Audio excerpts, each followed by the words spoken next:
What's up, YouTube? My name is Matt. I'm your OCD coach. This is Peacefully Wired. Thank you for watching my channel. Please like, subscribe, and comment. Please let me know what you think about this. I'm going to take another little dive into HOCD in this video. I did a lengthy one last week, and this one I'm going to talk a little bit more about it. HOCD, sexual orientation, whatever you want to call it. At this point, I'm not really into using themes. I know it's the way that we're communicating in the OCD community about what people are suffering from. At the end of the day, it's fears and beliefs. Those are what's driving OCD, and that's what OCD focuses around. OCD doesn't give a shit about your sexual identity, okay? And furthermore, doesn't really care about your values. It cares more about your beliefs and fears around those values. So I've been communicating with somebody on another platform that I'm on, and they messaged me and they were asking me about HOCD. And they just wrote me a laundry list, if you will, of things that their therapist and professors have told them about OCD, mainly focusing around the fact that your thoughts are ego dystonic, someone in distress about being someone having POCD or HOCD or harm OCD or whatever it is. It means that they're not that thing because they get distressed by the thoughts. It means the thoughts are ego dystonic, and so that means that you're not that thing that you fear, which is a huge form of reassurance. I understand that maybe this is something that along the way therapists decided that they needed to tell their clients when people are struggling with OCD, and I get it. People are struggling a great deal. They're panicked. They're in despair, right? It's awful. They have a lot of anxiety. They believe it's awful. I know I was in that place, and I did believe that it was awful. It wasn't the worst thing in the world, though. There were times when I did have joy and I did have fun. It wasn't the worst thing that could ever happen to somebody. I know it feels like that. I'm not diminishing anybody's experience, but you got to change your language about what's happening to you. It's one of the steps in recovery. But going back to, basically that's reassurance, telling people, hey, you're not that thing because you're distressed about it. It's ego dystonic. It means that that's not who you are. And honestly, that works for a non-OCD brain. But for an OCD brain, there's a certain point to where that will not become enough. This person that's connecting with me is still struggling a great deal despite all of this reassurance. And here's why it doesn't matter whether or not your thoughts are ego dystonic. OCD doesn't give a shit about your sexual identity. It cares about your beliefs and your fears. If you cannot accept the 0.0001% that you might be the thing it is that you fear the most, you're never going to recover from OCD. And this person is a very apparent example of that. No matter the reassurance that they've been given by their therapists and professors, they still are in doubt because they have not accepted. And I'm not saying it's agreement, and I'm not saying that you need to go out and have a same-sex relationship or that you need to go out and perform any one of these things, any one of these fears or themes that you are concerned about. I'm talking about accepting, not meaning agreement. Meaning, I'm going to accept that there's this possibility that this thing might be me, but I'm going to live my life according to the way that I want to live it, even while this stuff is ringing in my ears, even while I don't have the 100% certainty, because you're never going to have 100% certainty that that's not the thing, that that's not you, that the worst case thing might not come true. You're never going to have it. Nothing in life is 100%. Your need to have 100% certainty is driving OCD. And this person continues to contact me and say, but this, and this. Why would they tell me this, and this? Don't you think this, and this? Seeking for reassurance. If this person had universal self-life and other acceptance and could accept, not agree, with there's a 0.111 or 0.00001% chance that they might engage in sexual congress with another man, they're never gonna recover because there's an underlying fear and a belief that that's the worst thing that could ever happen to them. For whatever reason, there's a lot of things that are attached to that. I went over in my last video. Fear of rejection, fear of self-rejection, society's rejection, right? And it got me thinking about this whole idea of because you're distressed by the thoughts, that means that you're not gay. I have seen documentaries, and I know people out there that have fallen into deep depressions realizing that they are gay. and they did not like it for whatever reason. They might have been very faith-based.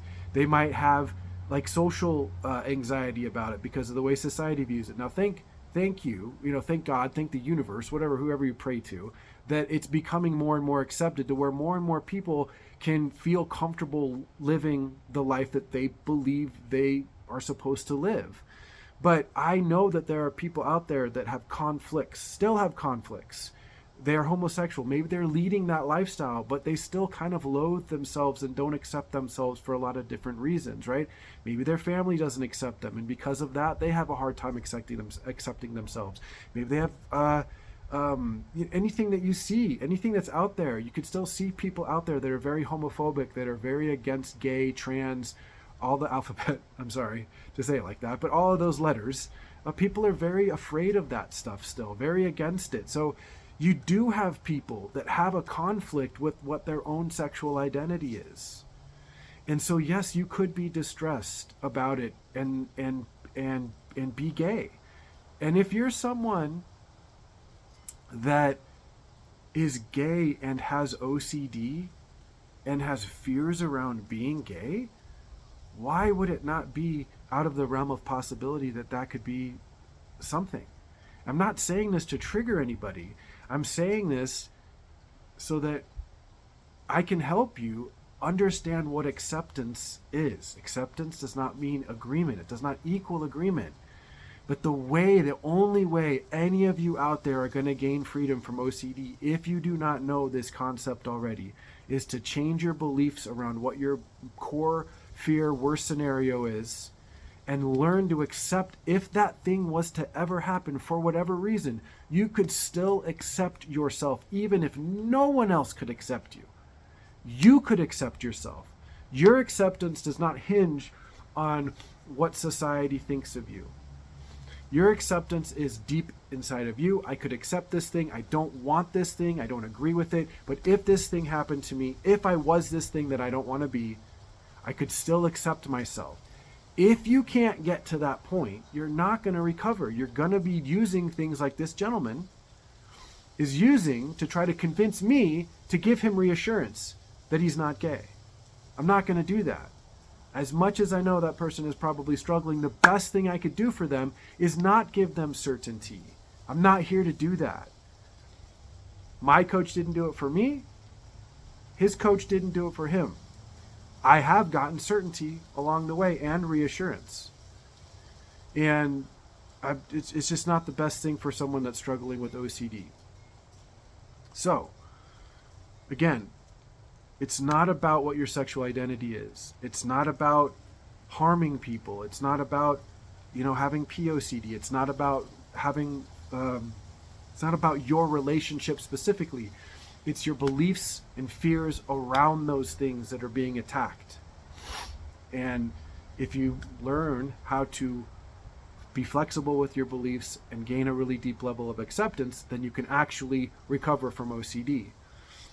And you can recover from HOCD, sexual orientation, OCD, whatever. You just have to be able to accept that, I have no definitive proof, and I had sexual orientation OCD, HOCD. I had fears around being gay. And I have accepted that, yes, I did ERP. It reestablished my physical connection with women. That I was indeed physically attracted to women. It does not prove anything in the future. It doesn't prove anything from the past. It doesn't prove anything. It just showed me something. But that doesn't, if you're using that as reassurance or proof, on a chronic level and in the long run, if you don't have acceptance, OCD will get in there and mess with that proof, right? And somehow try to give you an uncertainty over and over again, because you're trying to gain in certainty and uncertainty, living with that uncertainty across the board for whatever it might be. And let me just be clear: if you have HOCD, ROCD, harm OCD, whatever theme you think you have, it is not relegated to those fears. You likely have fears about a lot of different things. That's why I and the coaches that I worked with like to focus on solving. Not solving. I don't want to use that word. They come at OCD on a holistic level where it's likely into a lot of different facets of your life. And so that means you're doing a lot of compulsions and avoidance behaviors that you don't even know that you're doing because they're not attached to your theme. So my name is Matt, Peacefully Wired. Again, thank you for watching this video. Please like, subscribe, follow, comment, tell me what you think. If you're struggling with any fears, okay, whatever those fears might be, I can help you get to a better place.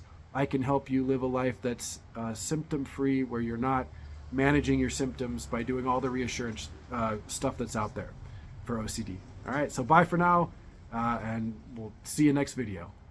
Peace.